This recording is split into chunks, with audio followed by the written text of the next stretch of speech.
அப்போ அதிர்ஷ்டத்துக்கு நாங்கள் என்னம்மா பண்ணணும், நல்லா உழைங்க. அதுக்கு மேலே உழைப்புக்கு மேலே நம்ம அதிர்ஷ்டத்துக்கு என்ன விளக்கு ஏற்றலாம் அப்படின்னா அதையும் நான் உங்களுக்கு சொல்கிறேம்மா. இந்த எலுமிச்சம்பழ விளக்கு ஒதுக்கி வச்சுடுங்க. மருதாணி விளக்கு ஏற்றலாம்.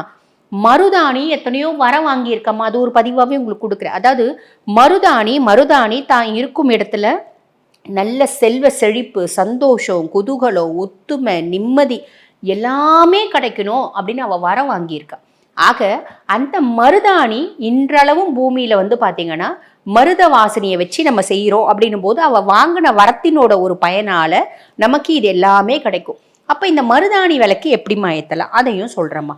பொதுவாக நம்ம வந்து பாருங்கள், பரிகார பிரதான விளக்கு, பொது விளக்கு அப்படின்றது நம்ம வீட்டில் எப்பயுமே இருக்கணுமா. அது நீங்கள் காமாட்சி அம்மன் விளக்கு வச்சுக்கோங்க. இந்த மாதிரி செல்வ செழிப்பு, குடும்ப ஒத்துமை, நம்மளுக்கு வந்து பாருங்கள் சக்ஸஸ், இந்த மாதிரி நிறைய விஷயம், வெற்றி, இந்த மாதிரி நிறைய விஷயம், வேலை கிடைக்க, இந்த மாதிரி விஷயத்துக்கெல்லாம் நம்ம பரிகார விளக்குன்னு ஏற்றுறோம் பார்த்தீங்களா. இதெல்லாம் 11 நாள், 21 நாள், 48 நாள் ஏற்றணுமா.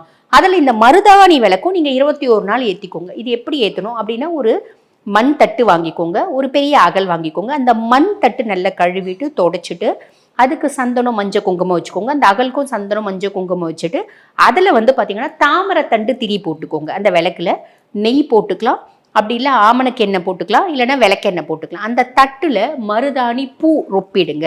மருதாணி பூ அழகாக வச்சுட்டு அதுக்கு மேலே விளக்கு வச்சு கிழக்கு பார்த்த மாதிரி ஏற்றணும். அம்மா மருதாணி பூ கிடைக்கலம்மா, மருதாணி பூக்கும் அந்த தன்மைன்றது உண்டு தான், மருதாணி இலைக்கும் உண்டு. எனக்கு மருதாணி பூ வச்சு நீங்கள் அந்த விளக்கு ஏற்றலாம், இல்லை மருதாணி இலை வச்சு ஏற்றலாம், ரெண்டுமே கிடைக்கலாமா. மருதாணி பொடி நாட்டு மருந்து கடையில் கிடைக்கும்.